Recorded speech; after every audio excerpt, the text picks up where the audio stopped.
بسم اللہ والحمد للہ والسلام علی رسول اللہ صلی اللہ علیہ وسلم۔ جی جناب، آپ نے آج کل ایک خبر تو بڑے زور و شور سے سنی ہوگی کہ گبر از کمنگ بیک 2.0۔ وہ گبر صاحب جو چند سال پہلے بھی، بلکہ چند دہائیاں پہلے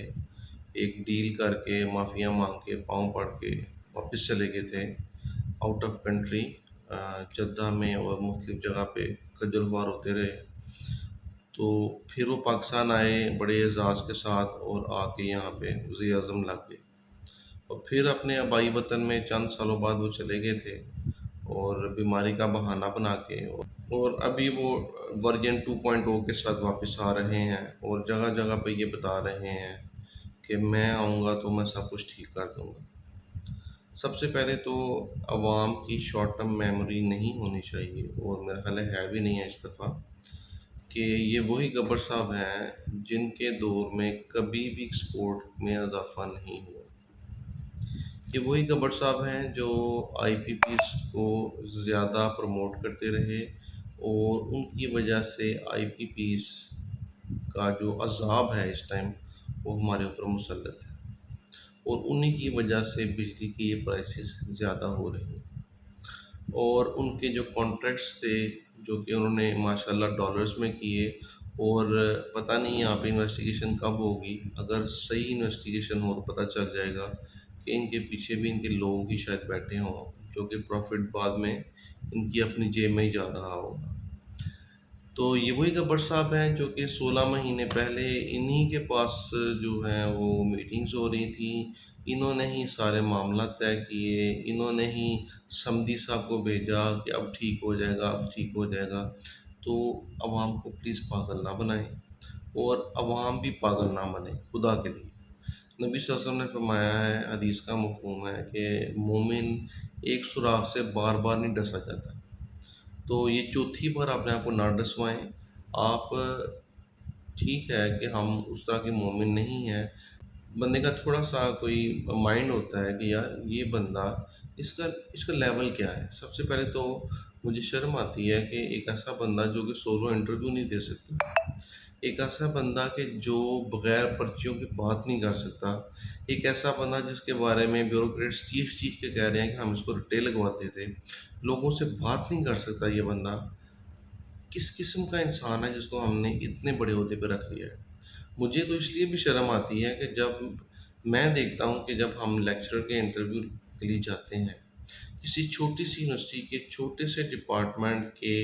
چھوٹے سے پارٹ میں ہم نے جا کے فٹ ہونا ہے ایز اے لیکچرر، تو وہاں پہ پورا بورڈ بیٹھا ہوتا ہے، جناب ریکٹر صاحب بیٹھے ہوئے ہیں، جناب ڈین صاحب بیٹھے ہوئے ہیں، رجسٹرار بیٹھا ہوا ہے، ایگزامینیشن ڈپارٹمنٹ کے لوگ بیٹھے ہوئے ہیں، دوسری یونیورسٹی سے اسپیشلسٹ آئے ہوئے ہیں، اپنی یونیورسٹی کے ایریا اسپیشلسٹ بلائے ہوئے ہیں، سائیکالوجسٹ بلائے ہوئے ہیں، اتنے چھوٹے سے عہدے کے لیے جس میں اس یونیورسٹی کی ریزن یہ ہوتی ہے اتنا بڑا پینل بٹھانے کی کہ اس نے ہمارے اسٹوڈنٹس کو پڑھانا ہے، اور وہ 100 200 300 اسٹوڈنٹس کا جو تعلق ہے وہ اس ٹیچر کے ساتھ ہوگا، اور اگر یہ صحیح نہیں پڑھائے گا تو ان کا کیریئر خراب ہو جائے گا۔ اور اس میں جو نام وہ پرسنالٹی چیک کر رہے ہیں، وہ کمیونیکیشن چیک کر رہے ہیں، وہ پرسن جاب فٹ چیک کر رہے ہیں، وہ پرسن آرگنائزیشن فٹ چیک کر رہے ہیں، اتنی چیزیں کر رہے ہیں صرف کہ 200 300 لوگوں کا مستقبل کا ایک پورشن اس کے ساتھ اٹیچ ہے، because there are 5 6 subjects student take with in a semester, تو اس میں سے ایک سبجیکٹ اس نے پڑھانا ہوگا، تو وہ ایک سبجیکٹ کی اتنی ہم ٹیک کیئر کر رہے ہیں۔ لیکن ایک وہ بندہ جو کہ پورے ملک کو چلانے کے لیے آ رہا ہے، اور اس اتنا ڈفر آدمی ہے، وہ اتنا ڈفر آدمی ہے کہ اس سے 2 4 لوگوں سے بات نہیں ہو سکتی، تو اس کو ہم یہاں بٹھا رہے ہیں۔ اور پچھلے 16 ماہ بالکل نہ بھولیے گا حکومت اسی بندے کی تھی، یہی پالیسی چل رہی تھی، سمدھی صاحب جہاز میں بیٹھ کے انہوں نے بھجوائے تھے، ساری ان سے ڈسکشنز ہو رہی تھیں، اور یہ فیل ہوئے ہیں، اور اب دوبارہ اپنے آپ کو لانچ ایسے کر رہے ہیں جیسے پہلے میرا کوئی تعلق ہی نہیں تھا۔ سب جھوٹ، سب فریب، سب فراڈ، ان کی سیاست 3 سٹیپس کے اوپر چل رہی ہے۔ نوٹ کو عزت دو، ووٹ کو عزت دو، اور اب بوٹ کو عزت دو۔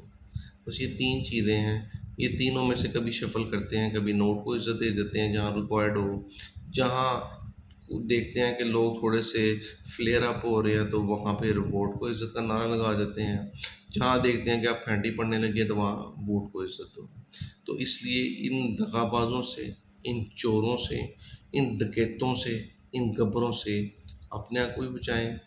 اور اپنی قوم کو بچائیں۔ خدا کے لیے اچھے لوگ چنیں۔ السلام علیکم ورحمۃ اللہ۔